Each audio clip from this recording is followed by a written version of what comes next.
Ce que ça change, là, si je vais manger au restaurant, je me fais servir une assiette, coudonc, c'est pas ce que j'ai commandé.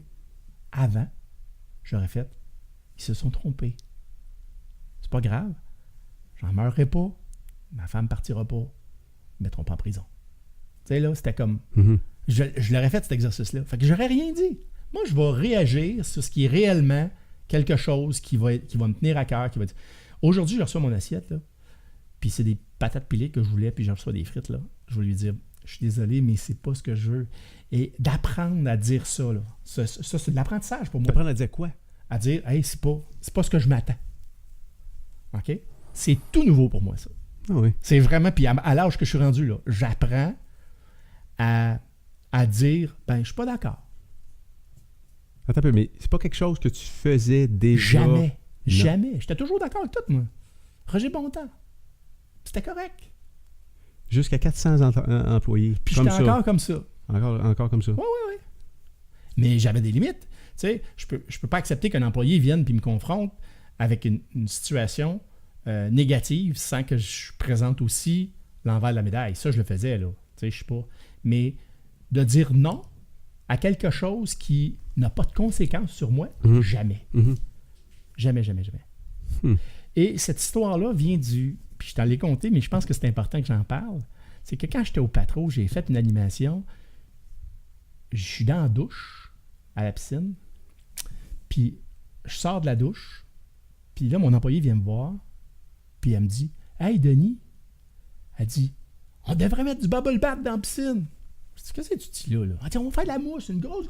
Ça va être notre party de fin de session pour les enfants. » Je dis, « Hey, ça n'a pas de bon sens, tu sais. » Tu es l'équipement, tu vas C'est les ça. filtreurs. Sauf que là, je retourne chez nous, je me couche. Le lendemain matin, je me réveille. Et là, il y a une petite lumière qui s'allume. Je me suis vu, moi-même, dire à mon patron, quand j'étais au Patro, la première année que je suis rentré, on devrait mettre du bubble bath dans la piscine. T'as une idée que tu avais déjà eue, Que j'avais déjà eue. qui était bien évidente. Pour des yeux innocents, mettons. Ouais, mais qui peut qui penser à ça, s'émerveille, là? puis, C'est ça. Ouais. J'ai pris le téléphone, j'ai rappelé mon employé, j'ai dit, va chercher 50 gallons de bubble bath. On met ça dans la piscine vendredi, on fait la plus grosse fête. Écoute, le souvenir que j'ai de voir les enfants prendre de la mousse et le mettre autour de leur barbe, là, puis se faire des barbes, ce souvenir-là, pour moi, là, c'est mémorable. Ce que ça me dit, c'est que les choses ne changent pas. Ça ne change pas dans la vie. Pareil, mais c'est juste la perception qu'on a de ça. Puis c'est quoi ce risque-là? Tu sais, je vais fucker l'eau de la piscine, m'a brisé la filtration. Ben non. Moi, juste être obligé de changer l'eau. Je la vidais de toute façon, la piscine. Mais d'accepter qu'on s'en va dans un monde fou, merveilleux de Disney, qui était, à l'époque, assez fou. Puis je pense que les gens du domaine du spectacle le font très bien. Moi, j'ai toujours été émerveillé par le Cirque du Soleil parce qu'ils réussissent à avoir quelque chose qu'on ne retrouve pas ailleurs. Ils ont, au niveau des affaires, ils ont un produit hors du commun, coloré, puis que c'est un spectacle que quand tu arrives, tu sais que tu vas être accueilli en animation entre les spectacles. Oui, il n'y a pas d'arrêt, il n'y a pas de continu. Non, la musique, il n'y a jamais de parole. Oui. C'est toujours de la musique extraordinaire. Le produit en soi est extraordinaire. Je rencontre, je suis dans le domaine... C'est une expérience totale. C'est ça. Il y a quelque chose, il y a un caractère unique dans ça. Oui. Dans mes entreprises, je veux toujours trouver le caractère unique et il y a un gars que je rencontre qui fait du gym, du fit. C'est pas mal à mode partout, là. Oui. Tu parles de CrossFit, là? Il fait du CrossFit, là, puis il fait aussi de l'entraînement. C'est un entraîneur privé, tout ça. Puis il a un gym, puis il passe son gym. Puis là, il me parlait on jasait ensemble, puis on essaie d'avoir qu'est-ce qui pourrait connecter entre moi et lui, puis tout ça. J'ai dit, écoute, je sais pas ce que tu es en train de faire, mais si c'est une entrevue, je vais te poser une question d'entrevue. Puis j'ai dit, la question est simple.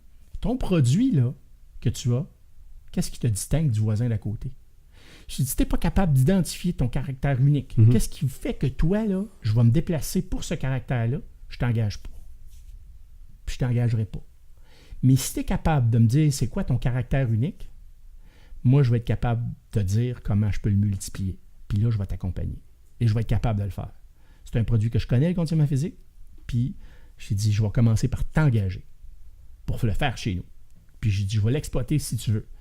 Mais son caractère unique, moi, si je te parle de mon programme aquatique, je vais être capable de dire c'est quoi le caractère unique. Si je te parle de mes projets de tout court, je le connais, le caractère unique. Moi, quand je vois chez un client qui m'appelle pour poser du pavé, ce qui est unique, là, c'est que je sors de là et j'ai tout fait sa cour. J'ai rentré pour une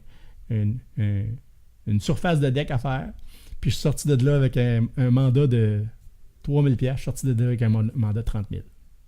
C'est ce qui fait la beauté de la chose, c'est que on fait tout. Fait que la beauté de mon centre de loisirs, c'est que c'est la seule place où tu peux occuper toute la famille. Tu sais, il y a plein de... Mais quand tu connais ton caractère unique, c'est facile à vendre et à suivre. Tu sais, le positionnement, c'est la chose la plus difficile à faire. Tu sais, quand tu as eu l'autre entrevue avec... Et Brigitte hier. Ouais. Ce qui était cool elle a parlé souvent de son positionnement, c'est le fun. Tu sais, moi, là, avant d'avoir les GPS, on avait des cartes. On ne se retrouvait jamais ces cartes parce qu'on ne savait pas où on était. OK? Moi, j'ai de la difficulté à me souvenir des choses parce qu'en arrière, c'est en arrière. Mais en avant, pour aller en avant, il faut que je sache où je suis rendu. Et je le sais tout le temps où je suis rendu. Et j'ai 2 pieds à terre. Malgré tout, là, j'ai 2 pieds à terre. Hit it! That's what I'm talking about. Wait! Okay, now, from the beginning.